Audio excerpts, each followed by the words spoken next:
Everyone, welcome to most wanted series. आज का chapter है आपका वो है बायोलॉजिकल क्लासिफिकेशन। तो बायोलॉजिकल क्लासिफिकेशन नीट के पॉइंट ऑफ व्यू से एनसीईआरटी का जो थ्योरी है उससे डायरेक्ट क्वेश्चन आता है। Examples, information, more informative part है तो आपको उसको याद ही रखना पड़ेगा। लंबे टाइम तक उसको आपको मेमोराइज करके रखना पड़ेगा, तभी जाकर के इसके क्वेश्चंस आप सॉल्व कर सकते हैं। बाकी छोटे मोटे कंसेप्चुअल पार्ट होगा वो तो मैं आपको यहाँ पे समझा दूंगा, लेकिन मैक्सिमम जो है यहाँ पर थ्योरी ही है। तो चलिए स्टार्ट करते हैं इस चैप्टर को। देखिए, तो इंपॉर्टेंस ऑफ क्लासिफिकेशन, अगर हम बात करें कि क्लासिफिकेशन का इंपॉर्टेंस क्या है, it is not possible to study every organism. Study of one और two organisms of a group gives sufficient information about the essential feature of the group। मतलब अगर मान लो कि एक सिंगल ऑर्गेनिज्म को पढ़ना इतना पॉसिबल नहीं है, इम्पॉसिबल सा है, तो आपको उन ग्रुप को स्टडी करना चाहिए, जिससे कि क्लासिफिकेशन करके जो ग्रुप बनाया तो वो आपको उसको स्टडी करने के लिए इजी बना देगा। It helps in the identification of new organism. अगर क्लासिफिकेशन किया हुआ होगा तो नया ऑर्गेनिज्म आइडेंटिफाई हो जाएगा, क्योंकि क्लासिफिकेशन से जो कैटेगरीज बनी हुई होंगी उनके पर्टिकुलर कैरेक्टर होंगे, और एक नया वाला जो आएगा उसके भी एक पर्टिकुलर कैरेक्टर्स होंगे, इजीली ऑब्जर्वेबल कैरेक्टर्स। उनको आपस में कंपेयर कर लोगे तो ऑटोमेटिक आपको पता लग जाएगा कि ये नया ऑर्गेनिज्म किस ग्रुप के अंदर लाई करेगा, तो आइडेंटिफाई हो गया। Classification helps in knowing the relationship among different group of organism. ये भी बहुत अच्छी इंपॉर्टेंट बात है कि भाई क्लासिफिकेशन का तरीका, हर कोई क्लासिफिकेशन नहीं, सिस्टमैटिक्स जिसके अंदर है, एक सिस्टमैटिक्स को फॉलो करता हुआ जो क्लासिफिकेशन होगा, वैसा किया हुआ क्लासिफिकेशन अगर है तो आपको एक ग्रुप और दूसरे ग्रुप के बीच में रिलेशनशिप का पता लग जाएगा। ओके, तो एक दूसरे के ऑर्गेनिजम्स के बीच में क्या रिलेशनशिप है वो भी पता लग जाएगी। The organism of past can not be studied without a proper system of classification. अगर किसी ऑर्गेनिज्म को अगर आपको पढ़ना है फ्यूचर में या पास्ट का जो भी है, तो विदाउट क्लासिफिकेशन ये इजी नहीं होगा। तो क्लासिफिकेशन का बहुत इंपॉर्टेंस होता है। तो कितने टाइप के क्लासिफिकेशन है? Artificial system, natural system of classification और फाइलोजेनेटिक सिस्टम। तीन टाइप के सिस्टम है हमारे पास में क्लासिफिकेशन के, आर्टिफिशियल, नेचुरल और फाइलोजेनेटिकल। आर्टिफिशियल सिस्टम क्या था? ओनली वन और टू मॉर्फोलॉजिकल कैरेक्टर्स। ओके, मतलब ऐसा क्लासिफिकेशन जिसपे या एक या दो मॉर्फोलॉजिकल कैरेक्टर्स लेते थे और ऐसे कैरेक्टर्स को लेकर के और आप ग्रुप बना देते थे ऑर्गेनिज्म का, है ना। Flowering and non flowering plants, enaima and anaima, Aristotle classification. कुल मिलाकर के आपने जैसे आर्टिफिशियल क्लासिफिकेशन में जैसे या तो आपने दो ग्रुप बनाए, फ्लावरिंग करने वाले, नहीं फ्लावरिंग करने वाले, और एरिस्टोटल का क्लासिफिकेशन है जिसके अंदर या तो ब्लड होगा या नहीं होगा, आरबीसी, रेड ब्लड होगा, रेड ब्लड सेल्स होंगी या नहीं होंगी, एनेमा और इनेमा। ठीक है, तो इनेमा में होता है, एनेमा में नहीं होता है आरबीसी। तो नेचुरल सिस्टम ऑफ क्लासिफिकेशन अगर बात करें हम, तो takes into consideration comparable study of number of character so as to bring out natural similarities and dissimilarities and hence natural relationship among the organism। Bentham and Hooker classification. तो Bentham and Hooker का जो famous classification है वो natural system of classification पर based है, क्योंकि जो natural characteristics हैं, कई दो से भी ज्यादा कई सारे नेचुरल कैरेक्टरिस्टिक्स जो हैं उनको यूज करते हैं वो, और उनमें सिमिलरिटीज और डिसिमिलरिटीज को चेक करके वो फिर वो क्लासिफाई कर दिया जाता है। नाउ फाइलोजेनेटिकल सिस्टम ऑफ क्लासिफिकेशन अगर हम बात करें तो सबसे ज्यादा एक्सेप्टेड है फाइलोजेनेटिकल सिस्टम। इसमें क्या होता है? It is based on the evolutionary relationship of organism. इसका सबसे बड़ा बेस क्या है कि ये जो भी क्लासिफिकेशन कर रहे हैं हम ऑर्गेनिज्म का, ये इवोल्यूशनरी बेस्ड है। इवोल्यूशंस जो होते हैं उसके ऊपर बेस्ड होता है, आपस में कैरेक्टर्स जो होते हैं वो इवोल्यूशनरी बेस्ड होते हैं। In this system organism are classified on the basis of their evolution on earth from primitive to highly evolved. मतलब पहले सबसे पहले कैरेक्टर क्या आया, फिर बाद में हाईएस्ट कैरेक्टर कौन से डेवलप हुए, इवॉल्व होकर के, इन क्रोनोलॉजी को ध्यान में रखते हुए क्लासिफिकेशन किया जाता है, phylogenetical classification. Engler and Prantl classification and Hutchinson classification, ये दो साइंटिस्ट के नेम पे दो टाइप के क्लासिफिकेशन है, ये फाइलोजेनेटिकल सिस्टम पे डिपेंड है। ओके, तो depending upon the type of system of classification organism are classified into following kingdom system. तो आप कोई भी सिस्टम को यूज कर लो, कोई भी तीनों में से कोई भी सिस्टम से आपने जब क्लासिफाई किया था तो आपने क्लासिफिकेशन में एक जरूर बनाया था, वो था किंगडम जरूर बनाए थे। क्या बनाए थे? किंगडम। तो आप देखिए, कोई नेचुरल सिस्टम वाला कोई अलग किंगडम बना रहा है, फाइलोजेनेटिकल वाले अलग किंगडम बना रहे हैं। एक ही ऑर्गेनिज्म जो है वो अलग अलग सिस्टम के थ्रू क्लासिफाई होकर के डिफरेंट टाइप्स के किंगडम के अंदर ग्रुप्ड हो रहा है। तो किंगडम सिस्टम क्लासिफिकेशन। तो अगर हम कहें कि सर ये जो आर्टिफिशियल नेचुरल ये तो थे इन्हीं के टाइप, इन्हीं से ही जो किंगडम बने थे, तो उन किंगडम के ऊपर बेस्ड हम क्लासिफिकेशन को अगर हम आंसर करें तो हम सीधा कहेंगे कि सर टू किंगडम क्लासिफिकेशन, जिसमें दो किंगडम थे प्लांटी और एनिमेलिया, जो कैरोलस लीनियस ने दिया था। Two kingdom classification, Carolus Linnaeus सबसे पहला क्लासिफिकेशन। और इसके टू किंगडम क्लासिफिकेशन के कई सारे कैरेक्टर्स जो थे वो बेस्ड कैरेक्टर्स क्या लिए थे उसने क्लासिफाई करने के लिए, तो अभी हम देखेंगे। लेकिन two kingdom classification Carolus Linnaeus. Three kingdom classification, जिसमें नया किंगडम ऐड हुआ, और वो आपको पता है प्लांटी, प्रोटिस्टा, एनिमेलिया में तो आपको पता है मोनेरा से पहले किंगडम ऐड हुआ था प्रोटिस्टा। थ्री किंगडम पहले आया। फिर उसके बाद आया four kingdom classification. Four kingdom classification जिसको हम कहेंगे कि सर प्रोटिस्टा के साथ में यहां पर आपके मोनेरा भी ऐड कर दिया गया। और फिर फाइनली फाइव किंगडम क्लासिफिकेशन आया, जिसमें मोनेरा, प्रोटिस्टा और फंजाई, प्लांटी और एनिमेलिया। तो फंजाई ग्रुप को ऐड किया गया था फिफ्थ किंगडम क्लासिफिकेशन के अंदर, नया बनाया गया था। Okay, in two kingdom system classification organisms are grouped on the basis of presence and absence of the cell wall and proposed by Linnaeus। तो ध्यान रखना, यहाँ पे जो टू किंगडम क्लासिफिकेशन में कैरेक्टर था वो क्या था? Presence and absence of the cell wall. ये एक सिंगल कैरेक्टर के बेस पे यहाँ पे फादर ऑफ टेक्सोनॉमी मतलब कैरोलस लीनियस ने इसको क्लासिफाई किया था। दो किंगडम बनाए थे इस कैरेक्टर के बेस पे। थ्री किंगडम क्लासिफिकेशन किसने दिया? थ्री किंगडम क्लासिफिकेशन हैकल ने दिया, और इन्होंने सेपरेट किया था यूनिसेलुलर ऑर्गेनिजम्स को। मतलब जो एक बॉडी का ऑर्गेनाइजेशन है, सेलुलर ऑर्गेनाइजेशन, उसको बेस बनाया, और ऐसा बेस बना करके उन्होंने प्रोटिस्टा किंगडम डाल दिया और यूनिसेलुलर को सेपरेट कर दिया था। Okay, unicellular animals, algae and fungi on the basis of lack of tissue differentiation and new kingdom Protista was introduced. तो आपको पता है कि इन्होंने यूनिसेलुलर एनिमल्स जो थे या ऑर्गेनिजम्स थे उनको एल्गी से और फंजाई से डिफरेंट सेपरेट कर दिया था। किस बेसिस पे? कि इनके अंदर लैक ऑफ टिश्यू डिफरेंशिएशन और टिश्यू ऑर्गेनाइजेशन नहीं है। एक्चुअली हैकल ने बॉडी ऑर्गेनाइजेशन पे वर्क किया था, इसने फंजाई से और आपके एल्गी से टिश्यू डिफरेंशिएशन नहीं होने की वजह से यूनिसेलुलर एनिमल्स को सेपरेट कर दिया था और नया किंगडम दिया था, और उसका नाम था प्रोटिस्टा। ये आपका भी बता ही दिया कि लिविंग ऑर्गेनिजम्स, प्लांट और एनिमल्स और प्लांट्स, ये सबसे पहले एरिस्टोटल बोलता था कि प्लांट, हर्ब, श्रब्स और ट्री। तो ये एरिस्टोटल है। कौन है? एरिस्टोटल का क्लासिफिकेशन है। Animals with RBC enema, animals without RBC enema, enema animals having RBC. फिर ये टू किंगडम क्लासिफिकेशन लीनियस का है 1735 के अंदर, जिसके अंदर बेसिकली उसने जो कैरेक्टर लिया था वो ये लिया था सेल वॉल वाला। और इसके अलावा आपको ये पता होना चाहिए कि ये सेल वॉल कैरेक्टरिस्टिक्स जो है उसके अंदर और रेस्ट 5 और भी थे। लोकोमोशन था जो प्लांटी किंगडम में एब्सेंट है और एनिमेलिया के अंदर प्रेजेंट होता है। सेल वॉल प्रेजेंट है, इसमें एब्सेंट है। मोड ऑफ न्यूट्रिशन, ये जो होता है does not eat, not seat, ये डू नॉट ईट और ये ईट। ये response to external stimuli slow करते हैं, ये फास्ट करते हैं एनिमल वाले। कॉन्ट्रेक्टाइल सिस्टम जो होता है इसमें एब्सेंट होता है, इनमें प्रेजेंट होता है।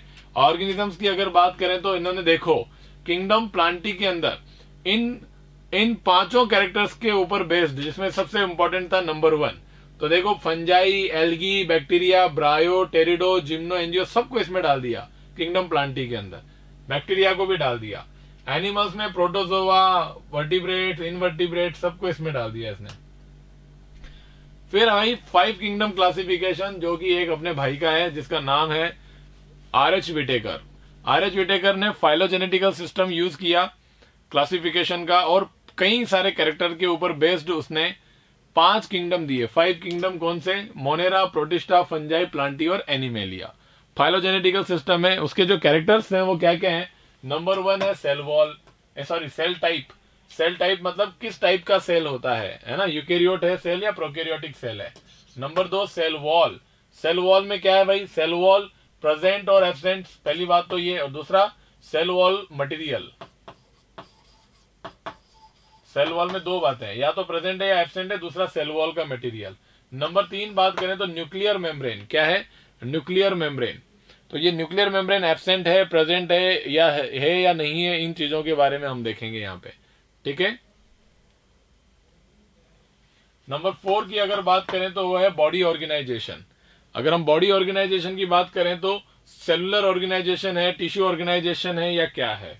और फिर 5th है मोड ऑफ न्यूट्रिशन, कि न्यूट्रिशन का क्या मोड यूज करते हैं। 3 टाइप के न्यूट्रिशन है, ऑटोट्रोप, हेटेरोट्रोप, सेप्रोट्रोप्स। उसकी बात करें बेसिकली 2 ही हैं, ऑटो और हेटेरो। तो इसमें देखते हैं हम लोग कौन से वाले टाइप का मोड ऑफ न्यूट्रिशन ये यूज करते हैं। तो देखो भाई, मोनेरा किंगडम के अंदर प्रोकैरियोटिक सेल होती है। सेल वॉल नॉन सेलुलोजिक होती है। पहली बात तो सेल वॉल इनमें प्रेजेंट होती है, ओके, और प्रेजेंट है तो सेलुलोज की नहीं होती, तो किसकी होती है? पॉलीसेकेराइड प्लस एमिनो एसिड दोनों की बनी होती है, जिसको हम बोलते हैं पेप्टिडोग्लाइकेन। क्या बोलते हैं? पेप्टिडोग्लाइकेन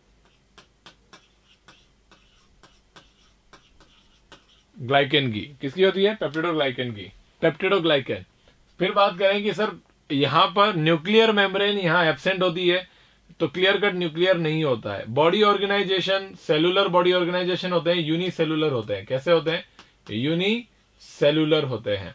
और मोड ऑफ न्यूट्रिशन की बात करें तो देखो सभी है, ऑटोट्रोपिक भी है, और आपको पता है हेटेरोट्रोपिक भी है,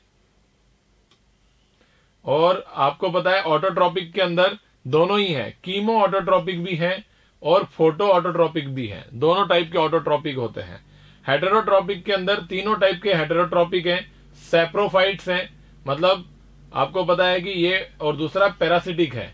और सैप्रोफाइट्स मतलब डेड ऑर्गेनल्स के ऊपर जो जिंदा रहते हैं, खाते हैं वो, और पैरासिटिक जो है वो लिविंग के ऊपर रहते हैं वो।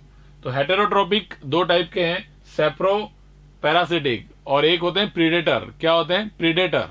प्रीडेटर भी एक टाइप का हेटेरोट्रोपिक मोड ऑफ न्यूट्रिशन होता है, प्रीडेशन। तो सैप्रोट्रोपिक, ट्रेप्रोफाइटिक, पैरासिटिक एंड प्रीडेटर्स। तो ये ऑटोट्रोपिक और हेटेरोट्रोपिक दोनों होता है। इसमें सैप्रो और पैरासिटिक ये है हेटेरो के अंदर।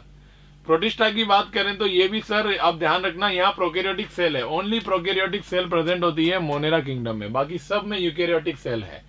अब प्रोटिस्टा किंगडम में आप देखिए सेल वॉल की अगर बात करें तो प्रेजेंट इन सम, मतलब सब में प्रेजेंट होती नहीं है, ये कुछ में ही प्रेजेंट होती है।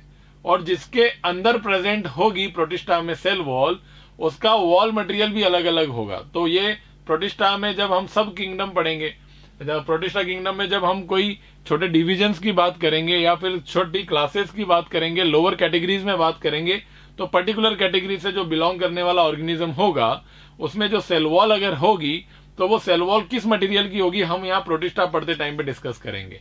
बस अब पता होना चाहिए कि सभी प्रोटिस्टा के मेंबर में सेल वॉल नहीं होती है, कुछ ही में प्रेजेंट होती है, और जिनमें होती है उनमें बहुत डाइवर्सिटी है वॉल मटेरियल में। तो सब ग्रुप के ऑर्गेनिज्म में अलग अलग वॉल मटेरियल है, तो वहां पढ़ेंगे। न्यूक्लियर मेम्ब्रेन की बात करें तो सर इनमें न्यूक्लियर मेम्ब्रेन प्रेजेंट होता है, बिल्कुल देखना प्रेजेंट है, एकदम क्लियर कट न्यूक्लियस इनमें प्रेजेंट होता है। और बात करें कि सर बॉडी ऑर्गेनाइजेशन इनके अंदर ये कैसे होते हैं, वेरी वेरी इंपॉर्टेंट, ये यूनिसेलुलर होते हैं। कैसे होते हैं? यूनिसेलुलर ऑर्गेनिजम्स हैं, ओके।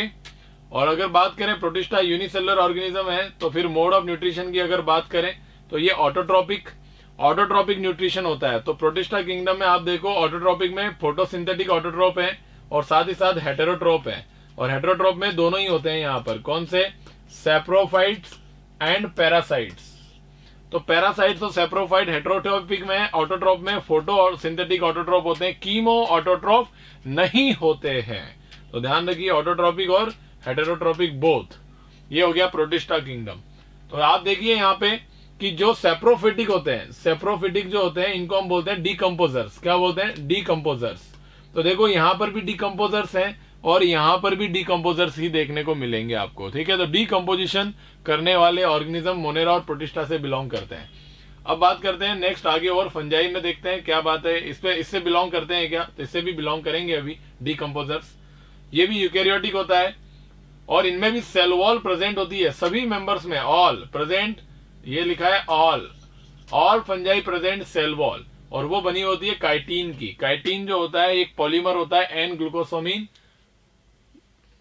और अगर बात करें कि सर न्यूक्लियर मेम्ब्रेन प्रेजेंट होती है, और बॉडी ऑर्गेनाइजेशन देखो यूनिसेलुलर नहीं होता, ये मल्टी सेलुलर होते हैं। कैसे होते हैं, मल्टी सेलुलर होते हैं। और मल्टी सेलुलर में भी फंजाई में टिश्यू लेवल ऑर्गेनाइजेशन होता है, लूज टिश्यू होता है इनके अंदर, ओके। तो मल्टी सेलुलर और लूज टिश्यू ऑर्गेनाइजेशन देखने को मिलता है। मोड ऑफ न्यूट्रिशन ध्यान रखना, वेरी वेरी इंपॉर्टेंट। अगर मोड ऑफ न्यूट्रिशन की बात करें तो फंजाई जो होते हैं वो कभी भी ऑटोट्रोपिक नहीं होते हैं, they are exclusively heterotrophic, they are not autotrophic, they are exclusively heterotrophic. तो पहले कंफ्यूजन यही होता था कि इनको एनिमेलिया में रखा, लेकिन एनिमेलिया से उठा करके फंजाई इसलिए बनाया क्योंकि ये बहुत स्पेशल होते हैं, इनके कैरेक्टर्स अलग ही होते हैं सभी से, ओके। सबसे पहले तो सेल वॉल प्रेजेंट है, तो सर ये प्लांटी में रख दिया जाए, लेकिन प्लांटी में नहीं रखा फंजाई को, क्यों, क्योंकि ये ऑटोट्रोपिक नहीं है। ऑटोट्रोपिक होते हैं सारे प्लांटी के मेंबर, ये ऑटोट्रोपिक नहीं है, तो फिर प्लांटी से बाहर कर दिया हेटेरोट्रोपिक नेचर होने की वजह से। अब हेटेरोट्रोपिक तो सर एनिमल होते हैं, तो यहां पर भी रखो, लेकिन एनिमल से भी बाहर कर दिया सेल वॉल प्रेजेंट होने की वजह से, इनमें सेल वॉल होती नहीं है, तो इसलिए इसका अलग ही ग्रुप बनाया गया फंजाई का, है ना।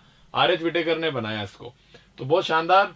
तो ये हेटेरोट्रोपिक, हेटेरो में भी देखो सेप्रोफाइटिक होते हैं, तो डीकंपोजर हो गए, क्या हो गए, डीकंपोजर्स। कौन हो गए, डीकंपोजर्स, ओके। तो ये लो साहब, ये साहब फंजाई हो गया। प्लांटी की बात करें, यूकैरियोटिक है, सेल वॉल सभी में प्रेजेंट होता है, all members of plant kingdom shows presence of cell wall. और वेरी वेरी इंपॉर्टेंट, सेलुलोज की सेल वॉल होती है, सेलुलोज उनके सेल वॉल में प्रेजेंट होता है, cellulosic cell wall. Nuclear membrane present है sir. Tissue level organisation, Plantae kingdom के अंदर दोनों लेवल के ऑर्गेनाइजेशन होते हैं, टिश्यू लेवल ऑर्गेनाइजेशन भी देखने को मिलता है और ऑर्गन लेवल ऑर्गेनाइजेशन भी देखने को मिलता है। और ये एक्सक्लूसिवली ये ऑटोट्रोपिक होते हैं, और ऑटो में भी कौन से होंगे, फोटो ऑटोट्रोप होते हैं। सारे मेंबर प्लांट किंगडम के फोटो ऑटोट्रोपिक के होंगे, ओके। तो प्लांटी किंगडम में क्या सर, ओनली ऑटोट्रोपिक न्यूट्रिशन होता है क्या, कुछ पैरासिटिक प्लांट्स भी होते हैं। कौन होते हैं, पैरासिटिक प्लांट्स भी देखने को मिलते हैं, लेकिन कुछ में आपको हेटेरोट्रोपिक न्यूट्रिशन और वो भी पैरासिटिक देखने को मिल जाता है। एनिमेलिया किंगडम की बात करें तो सर ये यूकैरियोट है, इनके अंदर सेल वॉल किसी में ही नहीं होगी, इनमें न्यूक्लियर मेम्ब्रेन प्रेजेंट होगा, इनमें सभी टाइप के ऑर्गेनाइजेशन देखने को मिलेंगे। देखो एनिमेलिया किंगडम में ओनली सेलुलर ऑर्गेनाइजेशन नहीं है, टिश्यू लेवल है, ऑर्गन लेवल है, even organ system level organisation भी है, सबसे हाईएस्ट लेवल ऑफ ऑर्गेनाइजेशन जैसे हमारी बॉडी में है। न्यूट्रिशन हेटेरोट्रोपिक होता है, हेटेरोट्रोपिक में सेप्रोफाइटिक और होलोजोइक। होलोजोइक का मतलब होता है इंजेक्शन, मतलब खाने को चबाएंगे और निगलेंगे, इस टाइप के न्यूट्रिशन को होलोजोइक न्यूट्रिशन बोलते हैं। तो ध्यान रखना, हेटेरो में होलोजोइक, सेप्रोफिटिक, पैरासिटिक सभी होते हैं, पैरासाइटिक भी होते हैं, सभी टाइप का न्यूट्रिशन होता है इसके अंदर, ओके। तो ये था 5 किंगडम क्लासिफिकेशन। बाकी पॉइंट है 6 पॉइंट, वो है रिप्रोडक्शन का। तो रिप्रोडक्शन में आप ध्यान रखिए कि बहुत ज्यादा डाइवर्सिटी है, इसलिए यहाँ पे मेंशन किया नहीं है। Otherwise Monera kingdom, planting, protista kingdom, इनके अंदर एसेक्सुअल रिप्रोडक्शन देखने को मिलता है। इवन फंजाई के अंदर भी मेनली एसेक्सुअल रिप्रोडक्शन होता है, और प्लांटी और एनिमेलिया के अंदर सेक्सुअल रिप्रोडक्शन मेनली देखने को मिलता है, ओके। तो 5 kingdom classification, RH. Whittaker divided all living organisms into 5 kingdom in order to develop a phylogenetic. देखो इन ऑर्डर टू डेवलप, इन्होंने आर.एच. विटेकर ने 5 किंगडम में डिवाइड क्यों किया, क्योंकि उनको डेवलप करना था फाइलोजेनेटिकल क्लासिफिकेशन, इवोल्यूशनरी रिलेशनशिप था उसमें।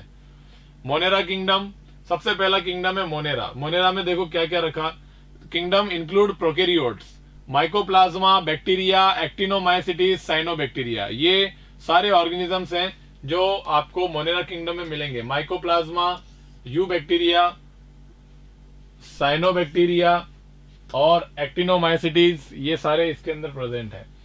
Unicellular prokaryotes and contain the most primitive living forms. तो सबसे प्रिमिटिव लिविंग वाले जो है वो सबसे पहले जो आए, देखो ना फाइलोजेनेटिक क्लासिफिकेशन सिस्टम है, उसने जो 5 किंगडम में डिवाइड किया था, पांचों किंगडम जो है वो एक दूसरे से इवोल्यूशनरी रिलेशनशिप से अटैच्ड है। सबसे पहले वाला किंगडम सबसे प्रिमिटिव होगा, सबसे लास्ट वाला किंगडम सबसे एडवांस होगा, है ना। ये था फाइलोजेनेटिकल classification.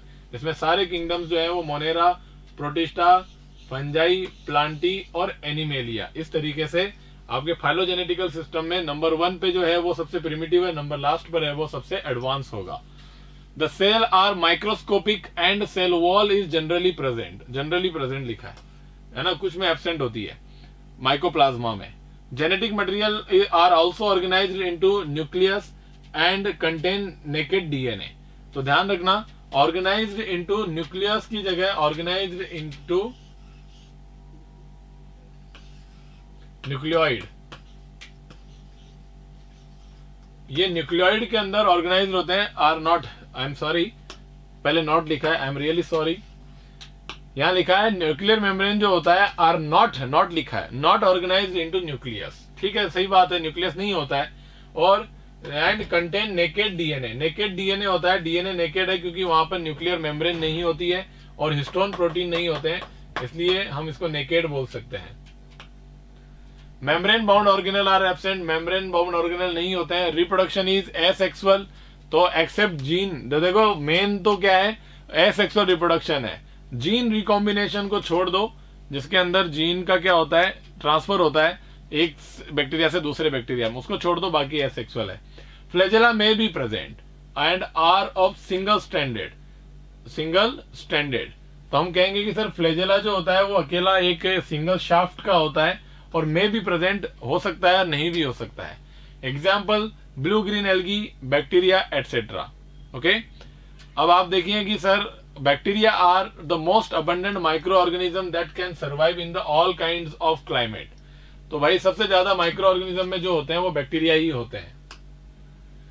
They are group of most primitive prokaryote which live under most hostile condition like extreme salty area, मतलब बहुत ही ज्यादा हार्श कंडीशन में भी रहते हैं ये।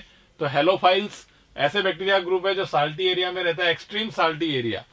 ओके, दूसरा हॉट स्प्रिंग्स, गर्म झरनों में thermoacidophiles and marshy areas methanogens. They differ from other bacteria in having different cell wall structure. तो सेल वॉल की स्ट्रक्चर में बहुत ज्यादा डिफरेंस होता है, उसकी वजह से वो एक दूसरे से बहुत अलग होते हैं। ओके, एब्सेंस ऑफ पेप्टिडोग्लाइकेन, हो सकता है किसी में पेप्टिडोग्लाइकेन हो, किसी में नहीं हो। तो आपको सिंपल एक बात बताएं कि सर ये जो बैक्टीरिया है मोस्ट प्रिमिटिव प्रोकैरियोट, सबसे प्रिमिटिव, मोस्ट प्रिमिटिव, तो मोस्ट प्रिमिटिव जो है वो बैक्टीरिया में भी मोस्ट प्रिमिटिव जो है वो ये है। और आप देखिए ये सभी हार्श एरिया में रहते हैं और ये नॉर्मल बैक्टीरिया से, अदर बैक्टीरिया से अलग कैसे है, अदर बैक्टीरिया से अलग किस बात में, ये इनको बोलते हैं आर्की बैक्टीरिया। ये बात चल रही है आर्की बैक्टीरिया की। आर्की बैक्टीरिया यू बैक्टीरिया से किस बात में अलग है, सेल वॉल के अंदर। आर्की बैक्टीरिया की सेल वॉल में, इनकी सेल वॉल में क्या होता है, पेप्टिडोग्लाइकन नहीं होता है, और बाकी यू बैक्टीरिया जो होते हैं उनके अंदर प्रेजेंट होता है। ये मोस्ट प्रिमिटिव है। ठीक है, methanogens are present in the gut of the several ruminant animals. तो जो जुगाली करने वाले एनिमल्स होते हैं, काउ, बफेलो, उनके गट में प्रेजेंट होता है, उनकी इंटेस्टाइन उनके जो स्टमक होता है उसमें रूमेन होता है, उसमें प्रेजेंट होता है। Which is responsible for production of methane from the डंक ऑफ दीज एनिमल्स। तो मेथेन प्रोडक्ट करते हैं, तो उनके जो गोबर है उनसे आप गोबर गैस बना सकते हो। अब बात करते हैं यू बैक्टीरिया की। वो ऊपर जो थे वो कौन थे, आर्की बैक्टीरिया। कौन थे, आर्की बैक्टीरिया। Archie bacteria. अब बात करते हैं यू बैक्टीरिया की। They are called as a true bacteria. They contain rigid cell wall if motile contain flagella. Cyanobacteria और blue green algae are gram positive photosynthetic bacteria. तो important, eubacteria के अंदर एक तो है साइनोबैक्टीरिया। तो cyanobacteria ध्यान रखना कैसे होते हैं, ग्राम पॉजिटिव होते हैं, very very important. Gram positive bacteria होते हैं साइनोबैक्टीरिया, और फोटोसिंथेटिक होते हैं, इनको बीजीए भी बोलते हैं, ब्लू ग्रीन एल्गी भी बोलते हैं, जो यू बैक्टीरिया में आते हैं। आर्की बैक्टीरिया के बाद में डेवलप्ड बैक्टीरिया है यू बैक्टीरिया। दे कंटेन, ये थोड़ा प्रिमिटिव नहीं है, सबसे प्रिमिटिव आर्की है, उसके बाद डेवलप्ड है eubacteria. They contain chlorophyll A तो इसकी इनकी बॉडी में क्लोरोफिल ए होता है जिसका नाम है बैक्टीरियो क्लोरोफिल, जो प्लांट के क्लोरोफिल से अलग होता है, जिसको हम बोलते हैं बैक्टीरियो क्लोरोफिल। ओके, और कैरोटिनॉइड्स होते हैं। दे मे बी यूनिसेलुलर, कॉलोनियल और फिलामेंटस। तो ये भाई पहली बात तो एक बात है कि ये जो होते हैं वो या तो एक अकेले एक सिंगल सेल होंगे, तो बॉडी का ऑर्गेनाइजेशन तो यूनिसेलुलर ही होगा क्योंकि ये प्रोकैरियोट है और इनकी बॉडी का ऑर्गेनाइजेशन यूनिसेलुलर ही है, मतलब अकेला ऑर्गेनिज्म एक ही सेल का है। लेकिन ये प्रेजेंट अकेले एक सेल के फॉर्म में अलग भी रह सकते हैं, या फिर सभी सेल आपस में बहुत सारे मिलकर के एक कॉलोनी के फॉर्म में भी रह सकते हैं, या फिर सभी सेल्स मिलकर के एक फिलामेंट भी बना सकती है। तो ये फॉर्म्स हैं उनके डिफरेंट। फ्रेश वाटर में रह सकते हैं, मरीन में भी रह सकते हैं और टेरेस्ट्रियल भी हो सकते हैं। Some of them have specialised heterocyst. उनमें से कुछ एक जो होते हैं वो उनके बॉडी में क्या होता है, एक हेटेरोसिस्ट होती है। क्या होती है? Heterocyst. Specialised heterocyst cell to perform nitrogen fixation, जैसे कि नॉस्टॉक और एनाबीना जो होते हैं उनके फिलामेंटस फॉर्म के अंदर एक पर्टिकुलर एक बॉडी में एक सेल में हेटेरोसिस्ट बन जाती है जो कि बाहर से ऑक्सीजन को आने नहीं देती है, ऑक्सीजन के लिए इम्परमिएबल होती है। उसमें नाइट्रोजिनेज एंजाइम होता है, वहां पर नाइट्रोजन जो होता है वो क्या होता है, फिक्सेशन होता है। ओके, कीमोसिंथेटिक बैक्टीरिया, तो आप ध्यान रखिएगा कि कीमो ऑटोट्रोफ्स जो होते हैं वो केमिकल सिंथेसिस करते हैं और अपनी बॉडी में एनर्जी लेते हैं। तो कीमोसिंथेटिक बैक्टीरिया क्या करते हैं, ऑक्सीडेशन करते हैं। किनका ऑक्सीडेशन करते हैं? कीमोसिंथेटिक मतलब कीमो ऑटोट्रोफ्स।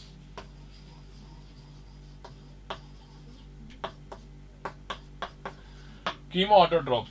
तो chemosynthetic bacteria oxidise inorganic substances like nitrate, nitrite, ammonia etcetera, इनको सबको ऑक्सीडाइज करेंगे टू प्रोड्यूस एनर्जी। ठीक है, टू प्रोड्यूस एनर्जी। तो उनकी बॉडी में एनर्जी यहां से मिलती है इन डिफरेंट इनऑर्गेनिक सब्सटेंसेस के ऑक्सीडेशन की वजह से, विदाउट लाइट की हेल्प से। सनलाइट का हेल्प नहीं लगता। तो and help in recycling nitrogen, phosphorus and sulphur. तो इन सभी का रिसाइकल करने में हेल्प करते हैं ये बैक्टीरिया। तो इनको कीमो ऑटोट्रोफ बोला करते हैं, chemo autotroph. Different shapes of bacteria की बात करें तो बैक्टीरिया राउंड होते हैं, कोकाई, ये रॉड शेप होते हैं, बेसिलाई, और स्पाइरल होते हैं, स्पाइरिला, और विब्रियो कॉमा शेप होते हैं। ये बात है। नॉस्टॉक और एनाबीना की बात करें तो देखो ये फिलामेंटस है, एक एक बॉडी एक एक बैक्टीरिया ये है, उसके ऊपर म्यूसिलेजिनस शीथ है, और ये हेटेरोसिस्ट है ना, इनमें नाइट्रोजन फिक्सेशन होता है। तो ये साइनोबैक्टीरिया जो कि एक यू बैक्टीरिया का एक ग्रुप है। और ये आपको पता है बैक्टीरिया जो नॉर्मली एक बैक्टीरिया है जो डिवाइडिंग है, फ्यूजन हो रहा है, इसमें फ्यूजन हो रहा है, सेल डिवीजन हो रहा है, सेल डिवाइड हो रही है, सेल डिवीजन। और ये सेल डिवाइड हो रहा है, बाइनरी फ्यूजन हो रहा है। क्या हो रहा है? बाइनरी फ्यूजन, जिससे कि दो पार्ट में डिवाइड हो रहा है। ये सेल वॉल है, सेल मेम्ब्रेन है। अब बात करें सर माइकोप्लाज्मा की, तो माइकोप्लाज्मा में क्या होता है? ये माइकोप्लाज्मा है। माइकोप्लाज्मा में सेल वॉल तो होती है एब्सेंट, और दूसरी बात करें कि डीएनए जो होता है वो सिंगल स्ट्रैंडेड डीएनए होता है, सिंगल स्ट्रैंडेड डीएनए होता है। और ये कैसा होता है? और सॉरी, सर्कुलर डीएनए नहीं होता है, इसके अंदर थ्रेड वाला डीएनए प्रेजेंट होता है। सॉरी, सिंगल स्ट्रैंडेड नहीं है डीएनए, इसका जो है वो डबल स्ट्रैंडेड ही होगा, डबल स्ट्रैंडेड डीएनए। लेकिन यहाँ पर डीएनए जो होता है वो थ्रेड लाइक डीएनए होता है। कैसा होता है? थ्रेड के जैसा डीएनए होता है, थ्रेड लाइक डीएनए होता है। ठीक है, अब आप देखिए यहाँ पे क्या लिखा है साहब, heterotrophic bacteria are most abundant and act as decomposer. देखो जो हेटेरोट्रोपिक बैक्टीरिया है वो सबसे ज्यादा होते हैं, और वो सबसे ज्यादा बैक्टीरिया किसकी तरह वर्क करते हैं? डीकम्पो। ऑटोट्रोपिक कम होते हैं बैक्टीरिया, हेटेरोट्रोपिक ज्यादा होते हैं। और हेटेरोट्रोपिक में भी डीकम्पोजर्स जो होते हैं वो सबसे ज्यादा होते हैं। They are helpful in production of curd, antibiotic and nitrogen fixation in leguminous plant. कई सारे काम हैं इनके। Some of them are pathogenic also, है ना, and cause disease like cholera, typhoid, tetanus and citrus canker. तो प्लांट और animal इनमें ये डिजीज भी करते हैं, पैथोजेनिक भी होते हैं, पैरासिटिक वाले जो होते हैं।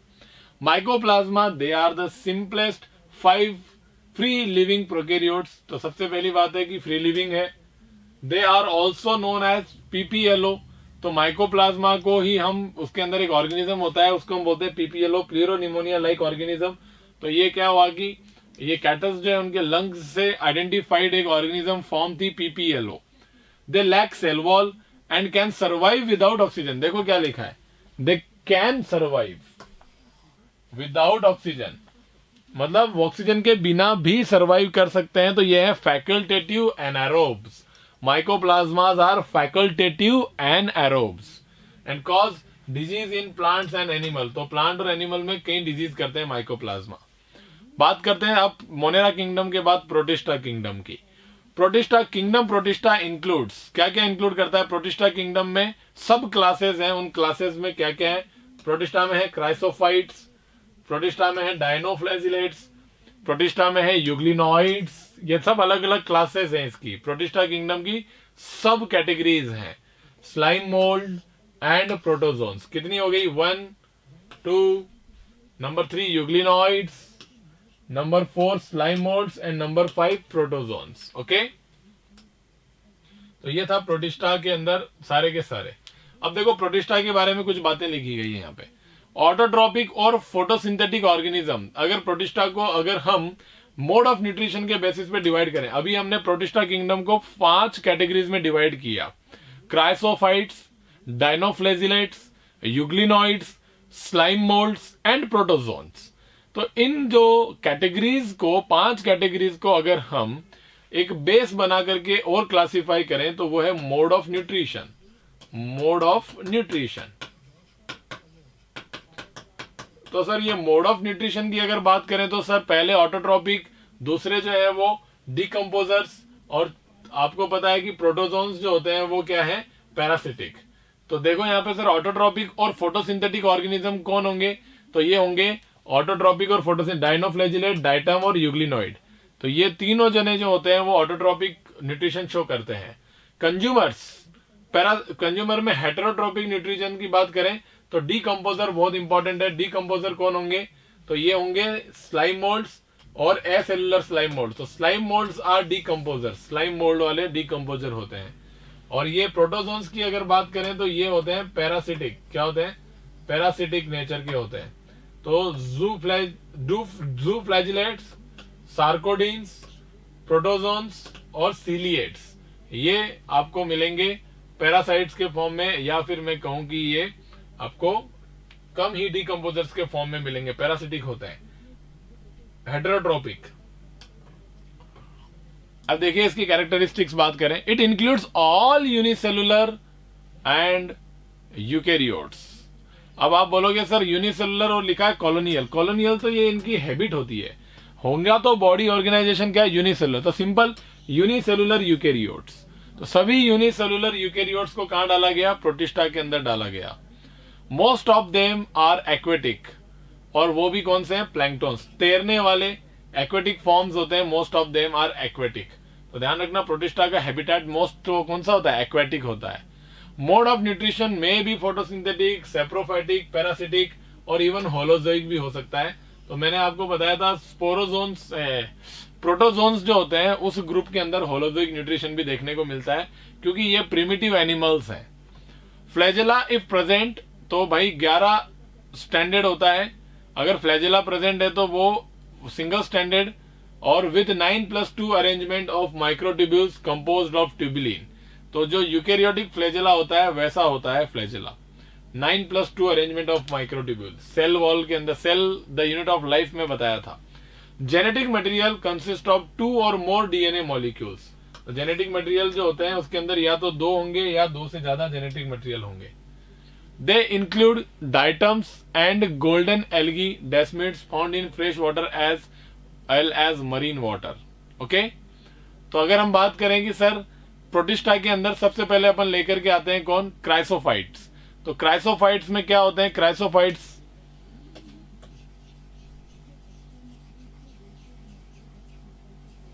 क्राइसोफाइट्स में कौन कौन है? डाइटम्स है और गोल्डन एल्गी है। कौन है? Golden algae.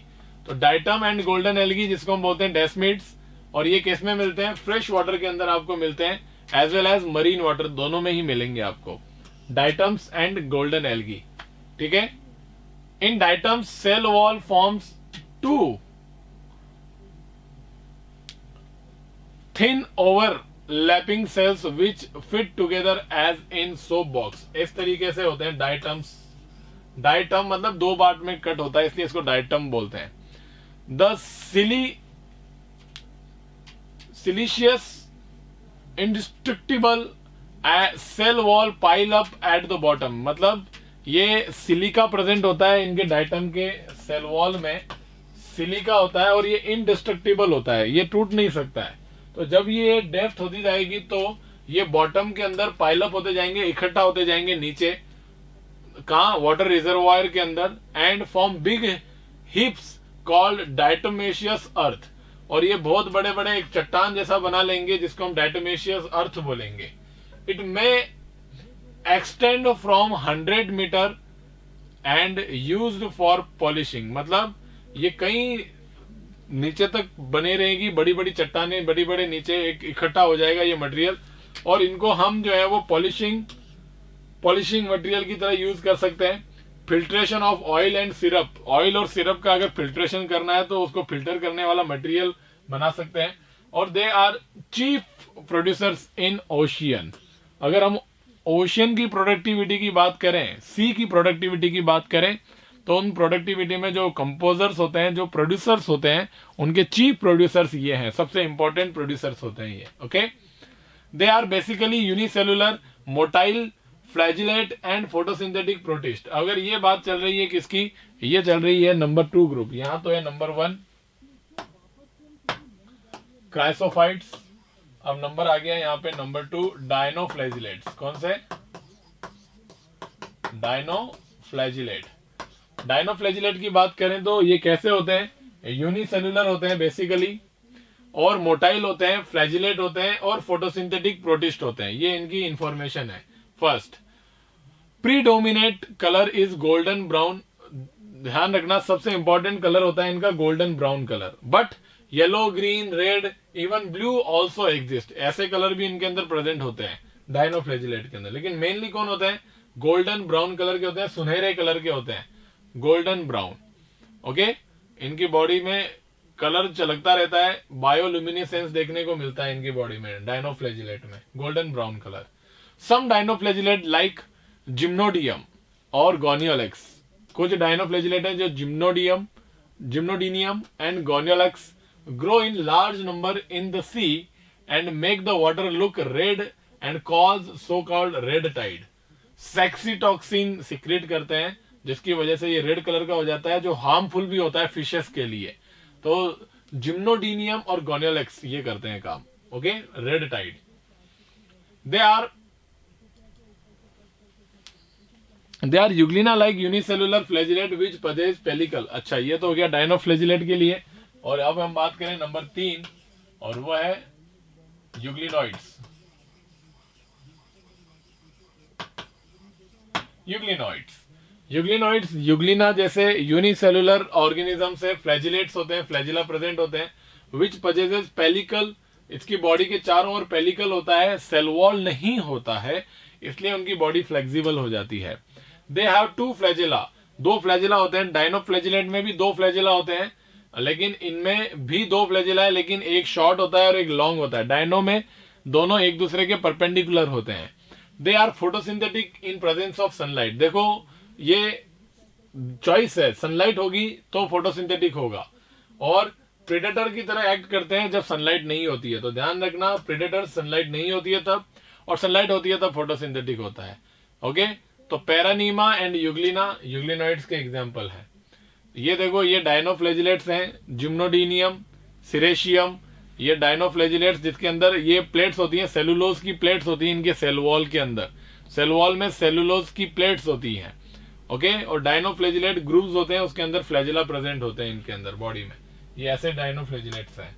और ये आपको पता है, ये पूरा का पूरा डायग्राम जो है वो किसका है? आपके एनसीईआरटी में दे रखा है, वो आप याद रखिएगा। मैंने विदाउट एनसीईआरटी वाला लिया है यूग्लिना का।